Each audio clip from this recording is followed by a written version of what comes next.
Good morning, our viewers. It is yet another time of the month where we usually bring to your attention the Productivity Z360 Expert Talk, which is brought to you by the Ministry of Labor and Social Security and National Productivity Development Department. You are welcome, and to those of you that have joined, please inform your friends that we are now online. Today is a very, very special day because we are talking about issues that are affecting the nation. We are focusing on the green economy in relation to productivity. So just before I can introduce the speaker, just allow me to mention that Zambia is on a transformation agenda, and according to the 8th National Development Plan and our Vision 2030, where we aspire to be a middle and prosperous nation, the government is focusing on four pillars, namely economic transformation and job creation, human and social development, environmental sustainability, and good governance. So you realize that in line with this agenda, the focus on environmental sustainability, is at the heart of a government's agenda. And we are living at a time where Zambia has been hit with a drought, and a lot of things have happened in our environment. And the studies as well as researchers have attributed to this recent drought to issues of climate change. Now, in productivity, our focus always is to ensure that we participate in economic activity as well as give more output.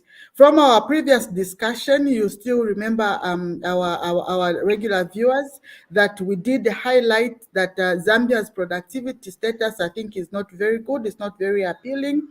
At a global stage, in terms of labor productivity, we are sitting at 4.55 international dollars per man hour. And then we are, I think, at almost 21 kwacha per man hour in terms of our productivity statistics that we launched late or rather early this year. And labor productivity is one of the key drivers of productivity. We can talk about capital productivity, we can talk about multi-sector productivity, but at the end of the day, to drive this agenda, it is a human being is at the center of this drive. And so when it comes to talking about green economy, issues to do with climate change, again, we always put man at the center of the activities are actually undertaken by man. So today's discussion is actually very, very interesting because man, you and me, our industry are involved in a number of economic activities. But to what extent do these activities contribute to productivity? And to what extent do these activities also contribute to depleting our environment? So before we start, I'll just show you a very short video of what is happening in the around the world as people involve themselves in economic activities. So I am sharing a very short video before I introduce the speaker this morning. So please see something from the video. It is actually a Unilever video, which is talking about yeah. So the video is just highlighting what is happening in the global chain in terms of production. A simple tea bag. Every year, consumers use millions of them. All of Unilever's products, including tea bags, go on a journey before and after they are enjoyed by our consumers.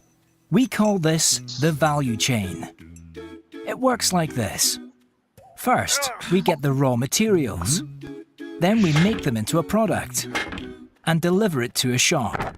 Then our consumers buy it, use it, and eventually throw it away. But each step in the value chain also has an impact on the environment. Here at Unilever, we want to reduce that impact and grow our business at the same time. The value chain lets us see where our biggest impacts are, so that we can focus our efforts. So for example, Unilever's hundreds of factories only add up to 3% of our total greenhouse gas footprint. Around 26% of our impact comes from suppliers when they produce raw materials, and around 68% comes from the millions of consumers when they enjoy our products. So, most of Unilever's impacts aren't our problem, right? Wrong.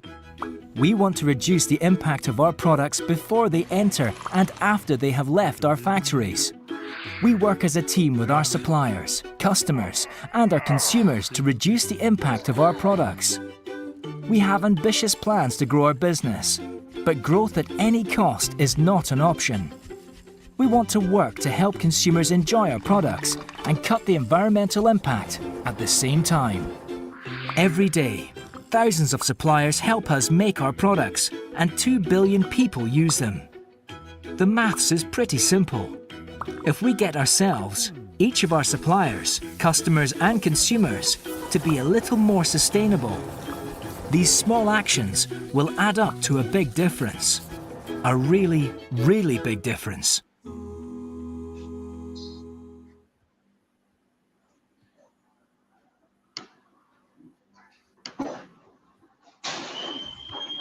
Yeah, so thank you. I hope the video did make a bit of some sense and did add a bit of some value in terms of our discussion for today.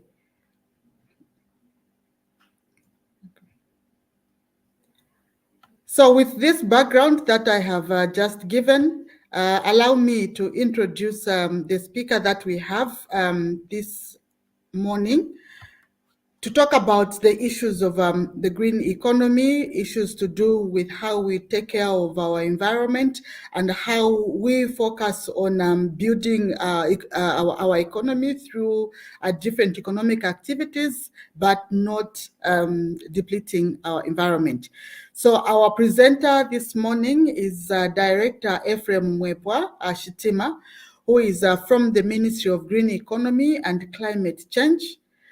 He's also Zambia's national focal point under the United Nations Framework Convention on Climate Change, where he also serves as the chair of the African Group of Negotiators on Climate Change for 2022 to 2023. Prior to that, he has also served as Zambia's focal point under the Convention on Biological Diversity, as well as the Intergovernmental Panel on Change, IPCC. Director Shitima is an expert on climate change policy and practice with experience spanning over 15 years in both policy formulation, implementation, as well as climate change negotiations under the multilateral UNFCCC negotiation process. He has worked for the Zambian government on environmental issues for over 18 years, with short breaks on secondment to climate change facilitation unit between 2009 to 2012, which was supported by UNDP and also coordinating for Africa Regional Climate Change Adaptation Initiative for WWF, and by promoting mainstreaming climate change adaptation in conservation plans for 7 countries in Eastern and Southern Africa from 2013 to 2014. A very wealth of experience from our presenter this morning, who will be joining us and discussing the subject productivity for a green economy. So with this that I've said, allow me to invite to the stage Director Ephraim Shitima from the Ministry of Green Economy and the Environment. Good morning, sir.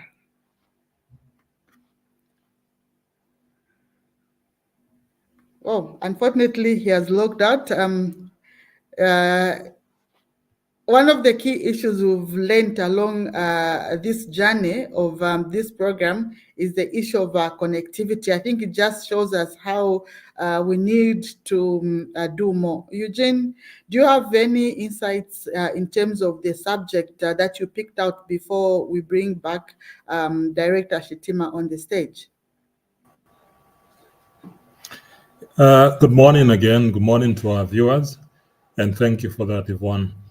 Yes, we do have these challenges in terms of technology and so on. So I hope you'll be able to get back on. But one of the key things I think from where we stand is that in resource-rich parts of the world, such as where we are in Zambia, one can almost say we are endowed with resources so much that it's almost not a problem what we do and its impact on the environment. So I think that's where one of the biggest challenges that we have to bring this connection, this awareness in terms of our processes, our production activities, and how the net effect on the environment is affecting the future of businesses, sustainability of businesses. So it's something that I think I look forward to hearing his perspectives in terms of why productivity improvement fits very well in for sustainability, for sustainability's sake. And it's even more so, you mentioned in the opening remarks that the current situation that we have with the drought, for example, is one reason. Oh, I see that is back on. But the current situation that we have with the drought is a very vivid example of why efficient use of resources, effective use of resources needs to be preached now much more than before. Director Shitima, welcome back to the program. We lost you for a bit. Yeah, thank you very much. Yeah, thank you very much, and apologies. Just confirm if you're able to get me clearly, because the connectivity seems to be a challenge, and I hope this will be sustained. Are you able to get me? Loud and clear. Yes. Thank you very much, and thank you, Yvonne, for the introductions. At least I got that before I was cut off. And good morning to the viewers. First of all, it's quite interesting for us, and we're grateful that you invited us to be part of this discussion on productivity. Coming from the Minister of Green Economy and Environment, it's an important element. I'll say a few things in terms of what we are doing from the ministry, which we think is linked to productivity. I head the Department of Green Economy and Climate Change, and of course, Yvonne touched on the green economy, but also on climate change. And these two are very important in relation to productivity. If we start with climate change, for example, we have seen, and it has demonstrated not only in Zambia, that climate change has the capacity to regress or provide a setback to the achievements that we have achieved as a country and even as a globe, because it affects all sectors of our economy. I think you can't have a better example than this year, where we have a drought, which is unprecedented in many ways, because it has been so severe that it has been declared a national emergency and disaster. His Excellency the President declared that on 29th February as a national disaster and emergency. And that is no small matter. This has been linked to climate change, because indeed the Zambia Meteorological Department, which falls under our ministry, issued a season forecast sometime in the third quarter of the year, indicating that we are going to receive between normal and less than normal rainfall in the season. And indeed, what turned out was that it was even worse than what was predicted. We have seen productivity in various sectors fall.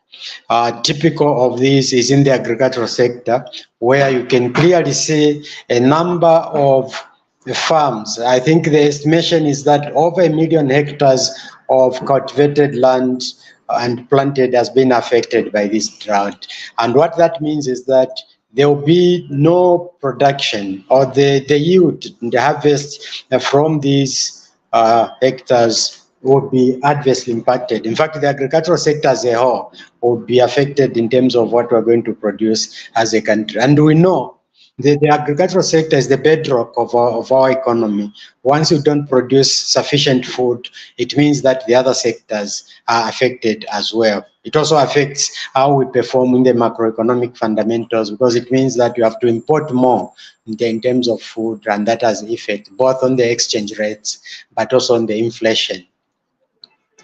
The other sector that you can look at and link productivity to climate change, emphasizing that we need to pay a lot of attention to manage climate change so that it doesn't affect our productivity in these sectors, is the energy sector.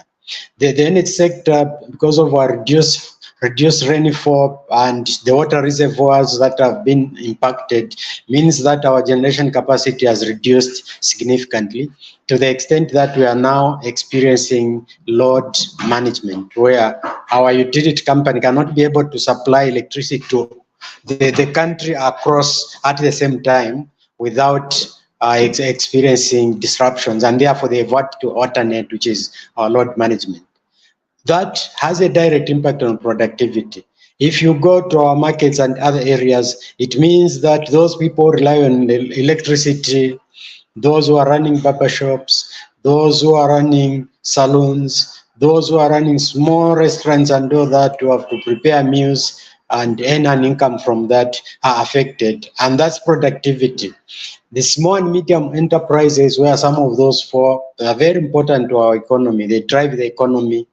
But even beyond that, even our major industries such as mines means that they are affected, because they have to rely on energy that needs to be used in their production processes. So again, you see that the energy sector, in terms of its productivity, is affected because of climate change. If you go to the water sector itself, in fact, I could have started with that, because most people talk about climate change as water change, because that's the first sector that is affected.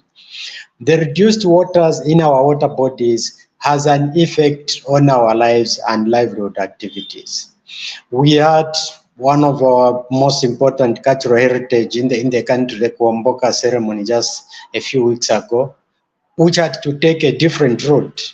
Who suspected that our important ceremonies like the Kuomboka could be affected because of climate change? It's not something that you link to that.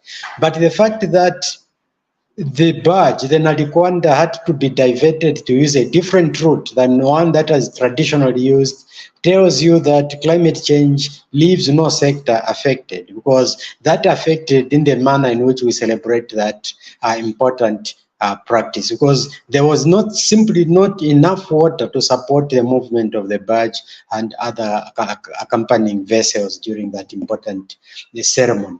So this example simply shows that climate change has an effect on all our sectors, and the effect is on productivity, which ultimately affects even the performance of our economy.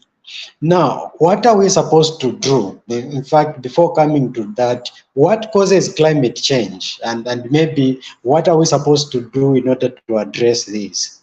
Ironically, climate change is largely man-made. We refer to it as anthropogenic climate change, meaning human-induced climate change. And this is important because natural climate variability has been happening over the centuries. The climate does change naturally due to a number of factors, but that has a way of balancing itself out, because nature is very delicately balanced and it's able to balance itself out. But what we are talking about and what the world is grappling with, which is a concern to all of us, is the human-induced climate change. Around the 1800s or 1830s, when the Industrial Revolution took place, it started, people discovered the use of coal, oil, and gas as the fuels to power the engines of production. So once we started using coal, oil, and gas, then the side effects started emerging. In fact, this started in Europe, and that's why you hear that we say that climate change is largely caused by our developed country partners, because they started that before the rest of us could do that. So the use of fossil fuels, we refer to them as fossil fuels collectively, that is coal, oil and gas, are the major cause of climate change, because when they are burnt, they produce carbon dioxide, and it is this carbon dioxide that disrupts the concentration of greenhouse gases in the atmosphere, thereby resulting in the temperature increasing, and the temperature increase, which is global warming, ultimately results in climate change. The pattern of the climate starts changing, and that's what we experience. So that largely is the cause of climate change, is human economic activities, primarily through the use of coal, oil and gas, or the fossil fuels that have driven this. But there are other areas as well. For example, in our case, it's not so much the oil and gas, of course, that is a factor, but our land use practices. We produce most of our greenhouse gas emissions from land use, that is from deforestation, agricultural activities, and all that are critical. In fact, in most developing countries, particularly in Africa, you find that the emissions from the land use sector are more significant than from the industrial sector or transport. And that means that we need to address the challenges that we face in these sectors to ensure that we control the rate at which temperature is increasing and ultimately the climate change. So that's the cause part of climate change. But what is important is, what should we do in order to address this? Two ways. One is to find ways of ensuring that we adapt to this changing climate, that our production processes are not disrupted to a large extent, even if we face climate change. In different sectors, this could mean different things. In the agricultural sector, for example, it could mean that we do not just depend on rain-fed agriculture, that we must have a way of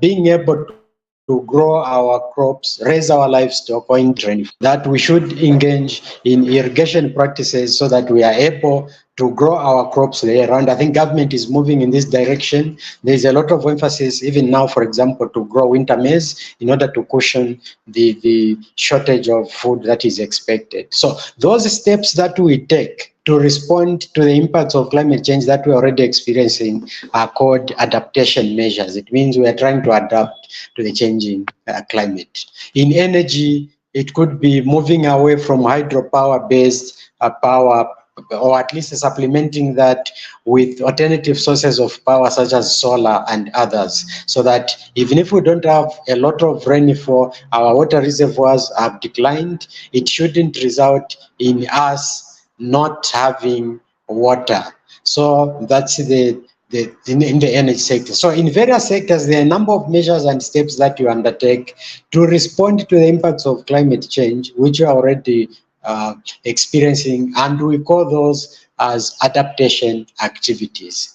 In order to lead us as a country in which adaptation steps we need to undertake, government, through the Ministry of Green Economy and Environment, has prepared a plan. We call it the National Adaptation Plan. It was prepared with support from the Green Climate Fund. Actually just concluded last year in 2023, and this plan will run us from 2023 to 2030. It outlines what are the steps and measures that we need to undertake in each of the sectors in order to respond to impacts of climate change. So that's adaptation, and we do have a blueprint or a plan that should help us to respond to that. But long term, to address the challenge of climate change long term, we need to deal with the root cause of the problem, which is the greenhouse gas emissions. We need to change our production processes to ensure that we reduce, or at the very best, we avoid generating emissions which go into the atmosphere. And those steps, all those practices that respond to addressing greenhouse gas emissions, called mitigation. It means we are engaging in mitigation, and that is the ultimate solution to the problem.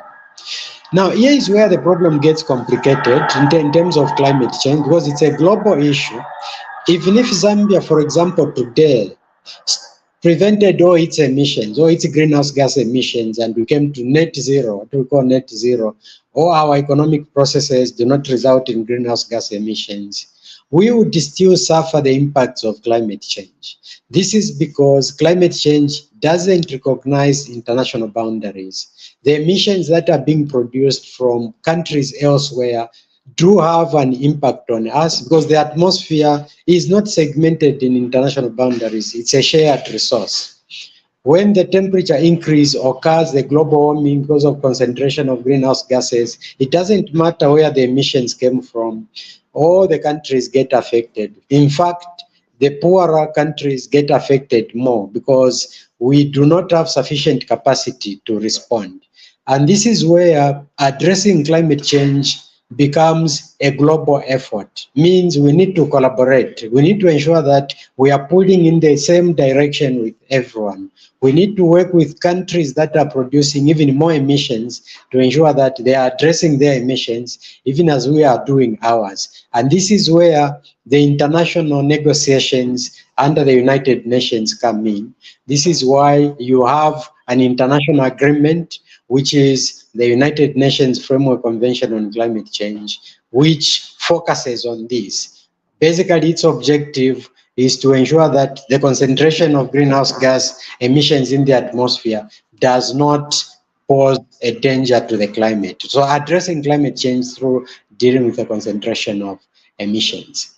But at the national level, we're also doing a lot in addressing emissions. For example, climate smart agriculture, conservation agriculture, sustainable forest management, and all those practices that are being done are intended to reduce our emissions as a country so that we are able to address climate change.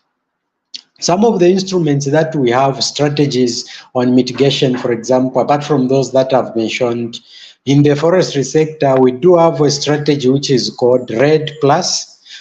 Basically, it's reducing emissions from deforestation and forest degradation. It outlines what we need to do in the forestry sector to ensure that we reduce emissions from that sector, which is important. We know that in the energy sector, we're having a lot of focus on increasing our energy mix by having more renewable energy sources being added to our energy generation mix, the solar generation and all that. This will ensure that we are not dependent only on hydropower base. So those are the mitigation steps that are in place.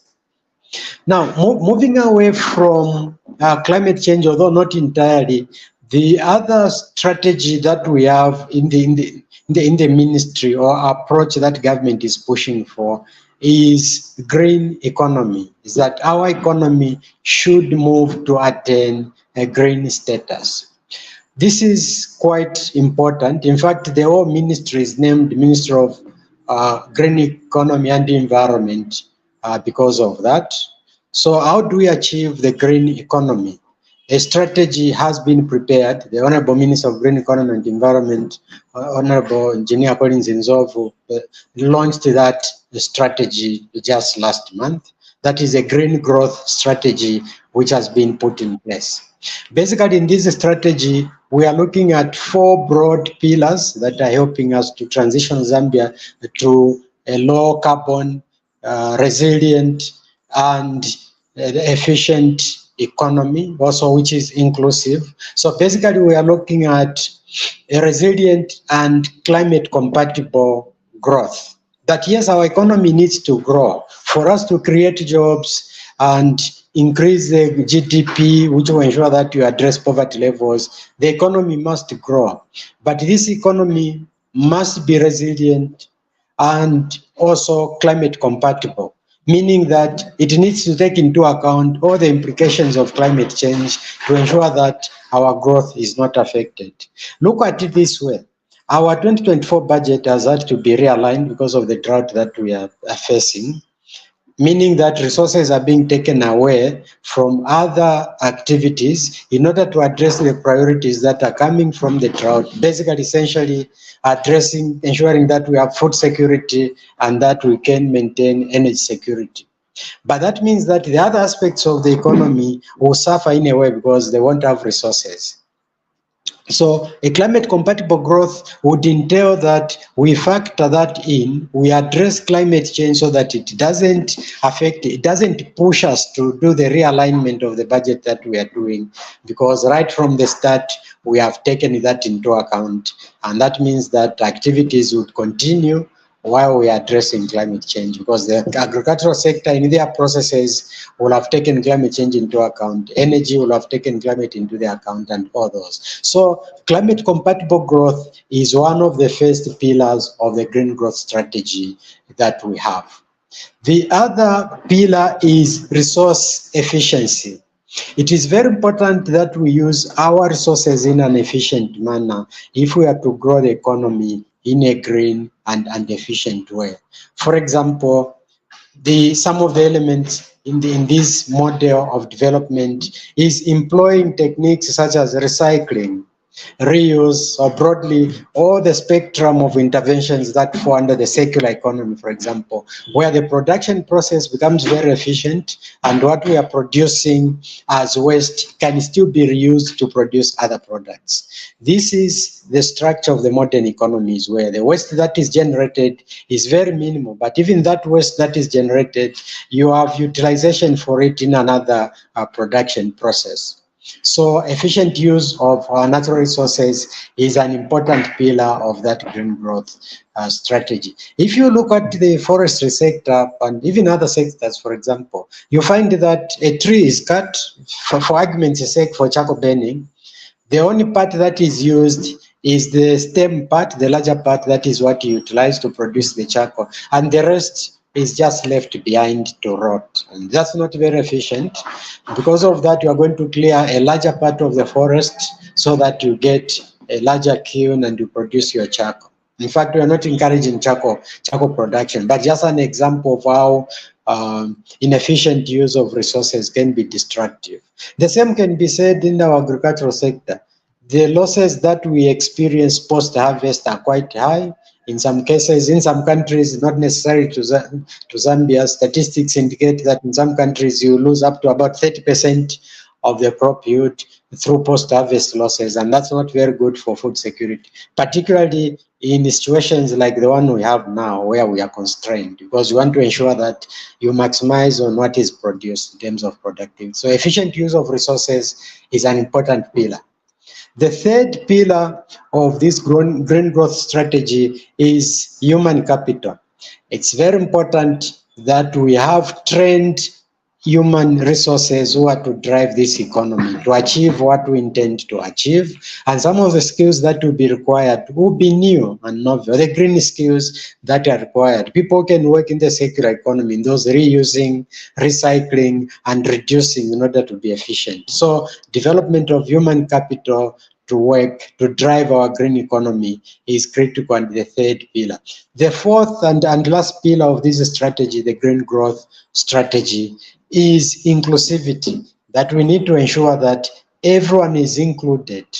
The development process cannot be run by just a selected few. It takes the entire country, the entire community getting involved, and that means that government, the private sector, civil society organizations, the local communities, everyone needs to be on the same page to ensure that we are doing the same thing and we are all contributing to addressing these challenges and achieving our green growth.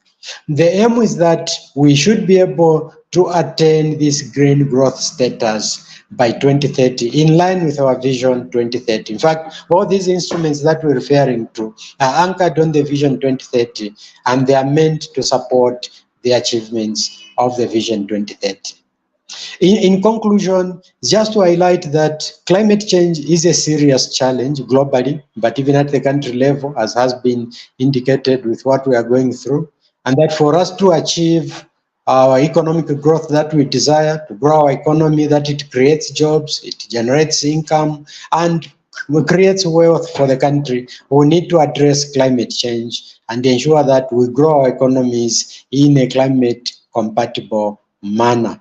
And this is what will lead us to achieve what is called a green economy, which is climate compatible, ensures that the resources that are being used are utilized in an effective manner, but also has the relevant human capacity to address this, and also ensures that it doesn't leave anyone behind. It includes everyone in society to achieve the desired economic status. Maybe, Madam Moderator, to just provoke the conversation, I can conclude here, and I'll be ready to respond to questions that your viewers and listeners may have. Thank you very much for the opportunity.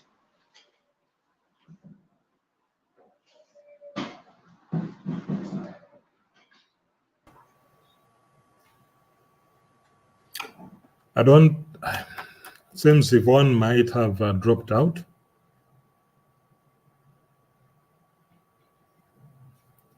She doesn't seem to be online. I think Yvonne is online. Yeah, but it's an interesting case that you make in terms of stitching, our situation and putting a picture to it. Perhaps listening to what you've shared with us, what comes to my mind is that the climate situation with respect to productivity is a double-edged sword of a kind, because it's creating pressure on two fronts.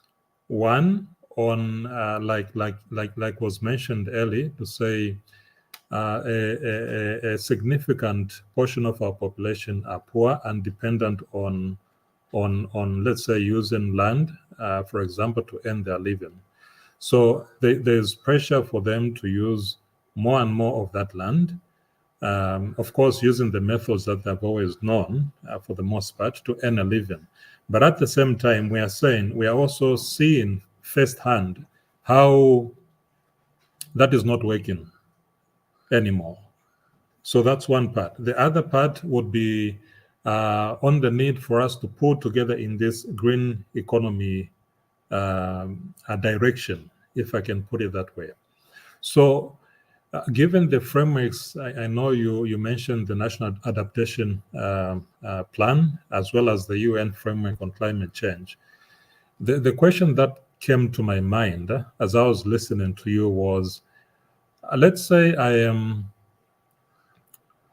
am doing what I can to reforestation, as an example. In terms of the cost-benefit picture, how are people who are going out of their way to mend this damage being encouraged to continue doing so? Because if when I look around, sometimes one gets the feeling that it's quite costly to try to move, and I think I speak in the area of trees, for example. It's much beneficial for a number of our people to just cut down trees, turn them into charcoal and sell them for a profit, as opposed to mend this damage that has been caused over such a long period of time. So what is it? I know we can speak this from a national point of view, but also from a global point of view. The people who are trying to join hands and move in this direction that we know we need to go, what encouragement, what incentive is there for them to continue going down this path? Yeah, thank you. No, that is very true. It's an important area, and yes, we should address these at two levels, both at the national level and at the global level. Particularly planting of trees, that is afforestation or reforestation, if you are replacing those that have been cleared, is important, both for local benefits. Yes, maybe we start with local benefits. If you see a number of areas where trees have been cleared indiscriminately, first of all, the local environment changes. The rivers and the streams that were perennial were recharged. Even if you receive some good rainfall, as long as the area has been denuded of the forest cover, it becomes very difficult for streams to run throughout the year because the rivers are exposed and the water retention is poor. So you find a lot of dry streams and rivers now across the country. But once you regenerate, in fact, the best way is to just help the vegetation to regenerate through practices such as controlled burning and all that, you find that the health of the ecosystem starts restoring and coming back, and even those rivers and riverines start returning their water. And so the benefits you get from there are local. You are not even dealing with at the global level or at the national level. The community around there will benefit from that. They have water availability. The fertility of the soil along the river banks improves because of that. So there are a lot of local benefits to good environmental practices, such as good management of the forest, either through planting or just allowing the natural regeneration. But yes, you are right. It also brings in global benefits because trees absorb carbon dioxide, so they help us remove the toxic gases from the atmosphere and therefore addressing climate change. So there are global benefits. So in terms of the incentives, there are two levels. At the national level, there are incentives to promote those practices. Not too long ago, some years back, there was a fund actually in the forestry department where projects were supported with that forest fund to engage in those practices.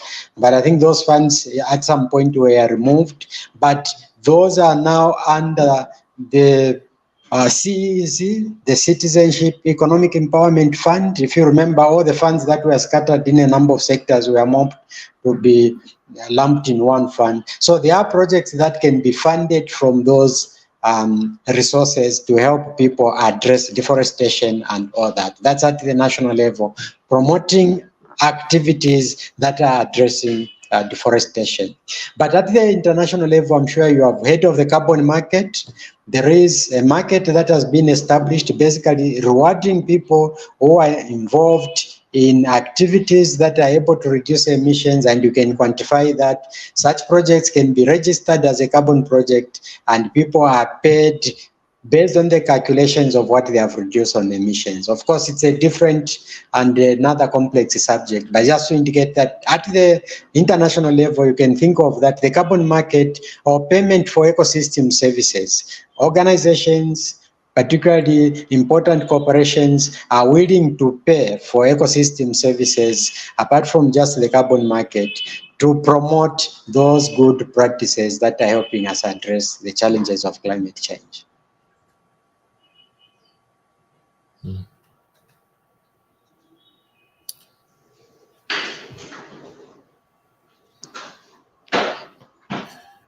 Your mic is muted if you can hear me. Welcome back.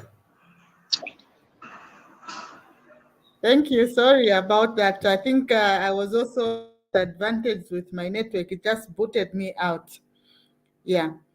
I haven't seen any question that has come forth from my end. I don't know, Eugene, if you've picked out anything, but I was saying that I picked out a few issues from the discussion that you've ably shared with us, Director, all through the drought process up to the strategies that government is putting in place to mitigate this kind of climate change-related issues that we are facing as a country. And then now I'm thinking to myself that how resilient are we as a nation to respond to such kind of effects? Is it an issue of us not being so prepared, or is it an issue of mindset, as other people have said? Because when it comes to productivity, we are always emphasizing the issue of attitude, issues of mindset.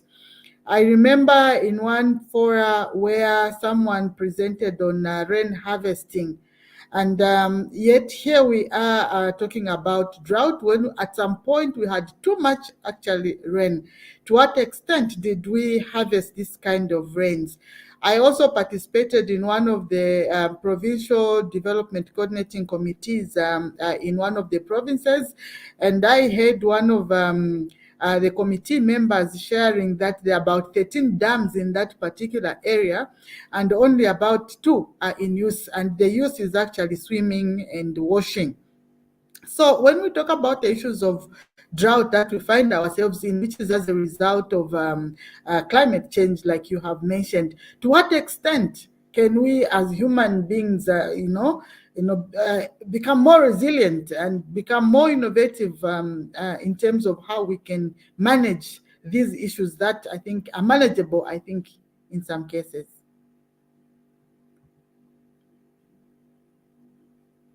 Thank you. Thank you very much, Yvonne, for that. Yes, indeed. It is true that government can only produce an enabling environment through policy and legislation and, of course, some programs. But the onus is on us as individuals on how we now effect that which is being provided for in the conducive policy environment that is in place. If you talk of water harvesting, for example, yes, even before we talk about the water harvesting, maybe at national level or through the interventions by the state, such as construction of dams and all that which are in place, you find a lot of countries where domestic water harvesting at the household level is important and is being encouraged. Just around your house, ensuring that the water that it collects from the roof of your house is not let to go to waste, but is captured in somewhere and you store it somewhere, either in some underground reservoir or some tank that you have put up so that you can use that on another day. But I think one thing is that we are only learning this the hard way. In a way, we've been spoiled for a number of reasons. We've been hearing of countries experiencing droughts and all that, and we never thought that this could happen to us in a long time. So we don't see the need. In a number of areas, I think as a country, we've been blessed, and sometimes it goes to our heads. We take things for granted. If you go to a lot of countries that have experienced these situations, you find that they are a bit more prepared. They take measures quickly to ensure that they respond to this. But I think this is changing. Government is promoting a lot of rainwater harvesting, the construction of dams. And I don't know if you are aware, we have one of the largest dams, if not the largest in the country, just outside Lusaka. If you go to Chisamba, there is the Momboshi Dam that has been constructed there. I was impressed. I passed through the area not too long ago. During this same drought situation, the dam, they have made efforts to try and help these farmers around, small-scale farmers around, by constructing pipes to go to their farms for them to do the irrigation. And, so that's the route that we need to go, that we start counting on irrigation, using schemes like that at the national level. But most importantly, at the household level, we also need to take steps that ensure efficient utilization of the water resources.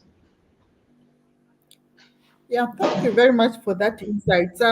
Another concern also that I have from me, how do we strike the balance between deforestation? Of course, we are now having load shedding, and majority of our households are using charcoal, okay, which is actually one of the activities that is causing deforestation, which eventually is affecting our rainfall. So how are we managing this charcoal burning vis-a-vis issues of poverty or income, in trying to ensure that we balance as long as we want to help people, keep the forest, but on the other hand, people want to survive. So are there some interventions or there are some incentives that are being given to people so that they can stop the practice and then maybe focus on other better ways of generating energy, which you alluded to in your presentation? So how do we just create this balance, helping people at the same time helping ourselves? I mean, we are using charcoal, in our homes. Is there anything around that kind of discussion from your perspective?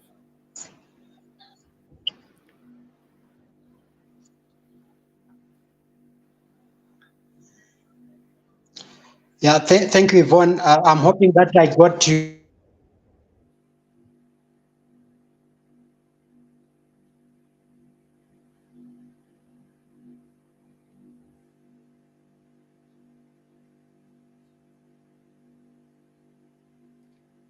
Is it my network again?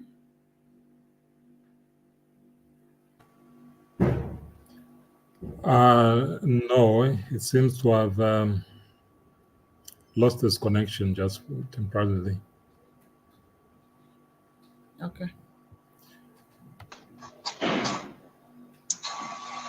Okay. Yes, the network keeps dropping.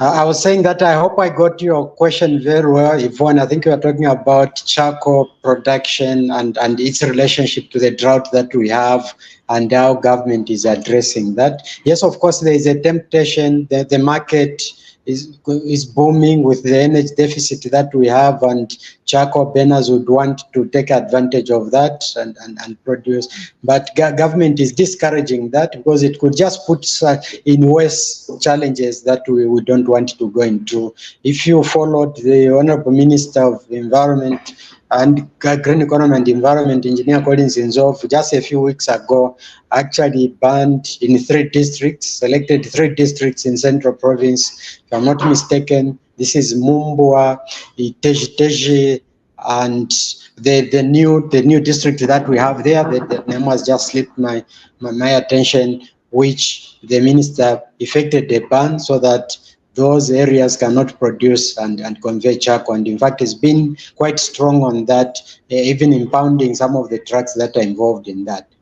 Because if we continue on the path of charcoal production and clearing even the few trees that we have remained with, it is just putting us in deeper trouble going forward. The rainfall pattern we are talking about, I was just talking about the importance of local ecosystems when well maintained. But if we clear the whole land of vegetation to produce charcoal, we'll reach a stage where we simply wouldn't even have a drop of the rains that we've been having and experiencing. And so it's something that we need to address. And I think the ministry led by the minister has been very strong on that. Of course, the challenge is still there. A lot needs to be done. Okay. So thank you very much for those insights. I haven't gotten any question, but should there be any question, I'll still forward them to you. This is a recorded video. It will still be on the site. So in case you can pass through and see if there'll be any question, you should also be able to respond to any. But otherwise, from us, we are also looking for areas of collaboration. We have a national productivity policy that was launched in 2021, and in the policy we have a focus on green productivity, because we are saying that as people engage into production, there should be this kind of sensitivity to the issues that you have talked about. So we are looking for ways in which we can collaborate in also pursuing this agenda that is also sitting in our policy. And also trying to also motivate our people to work in a concerted manner to raise productivity levels. I was very happy when you talked about issues of climate change not knowing any borders, the issues of collaboration. What affects here affects Malawi, and what is affecting Malawi is also affecting us. So we are living in a global village, and we are also living in a global nation. You know, I don't know how I can put it, but everything you do at the ministry affects us. It affects the other issue. I mean, the other persons out there. Another issue that I also wanted just for you to make some comments on as we get to the end of this program, I think, is the issue of skills in terms of greening our economy. You know, how do we bring out this discussion of greening our skills so that we should be able, you know, to participate effectively in jobs relating to the green economy, or in jobs relating to climate change, as you've differentiated the two. So I think I wanted just a bit of some insights or some comments from your side on that for the viewers to appreciate this subject. Sure. No, thank you. Thank you very much, Yvonne. Yeah, that's an important area, of course. For us to transition this economy into a green one means that you will need a new set of skills, and that's very important, which is why we are talking of that human capital as an important pillar of the green growth strategy. The skills that will be required are new in most cases, but the most important part of it is that most of these skills will be found among the youths. We need to grow and at least develop these skills, the green skills among the youths. If you are talking of recycling, for example, reusing and all sorts of innovations that are required, you find that the youth are better placed to learn those skills and bring that addition to the economy, which will help us kill two birds with one stone, because we are talking of a high level of employment among the youths. So if we can focus on developing those green skills and promoting entrepreneurship, because they don't really need to be employed. When you're talking of some of these activities are better run on a small scale level. So you find that small and medium enterprises equipped with those skills are what we are going to need to grow the economy going forward. And so yes, it is an important area, and this is one where our collaboration with your ministry as one government would be very important. Otherwise, from my side, again, just to show appreciation for this opportunity to exchange and share our views with you and indeed your listeners. Yeah, thank you so much for joining us and for the insights that you've given us. I hope our micro, small, and medium enterprises have also benefited on the carbon market that you have shared. It's an area which many entrepreneurs can take advantage. Instead of us always growing chickens, I think we can divert to that kind of area. So from my side, Director, it's been a pleasure to host you here on this Productivity Z360. Please subscribe to our channel and feel free to listen to past presentations that we've had, just so for your own benefit. So I don't know if my colleague Eugene has one or two words he wants to say to you before we close the discussion. Eugene?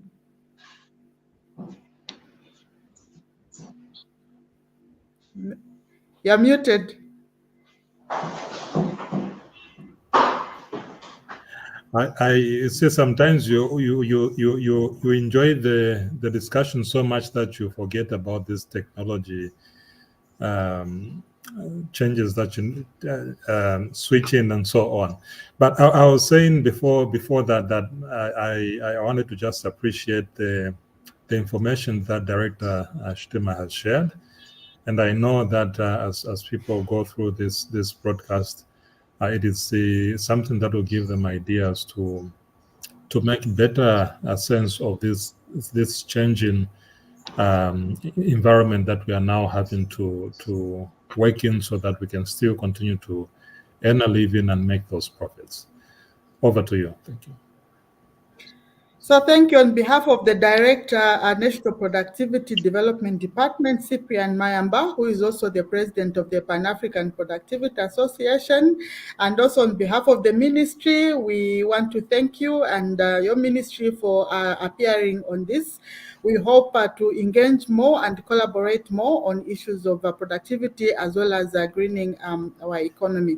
Our next Productivity Z talk is on 4th June, which is a Tuesday, and most likely we will feature someone from STEM or education sector, God willing, but we'll be able to keep you updated. So those of us that joined us, we are so glad that you took time to join us. Please see you again next month at the same time. Enjoy the rest of the day, and please remember to keep the environment safe for the benefit of the country, and remember also to be more productive for a better Zambia. So goodbye and God bless you. Goodbye.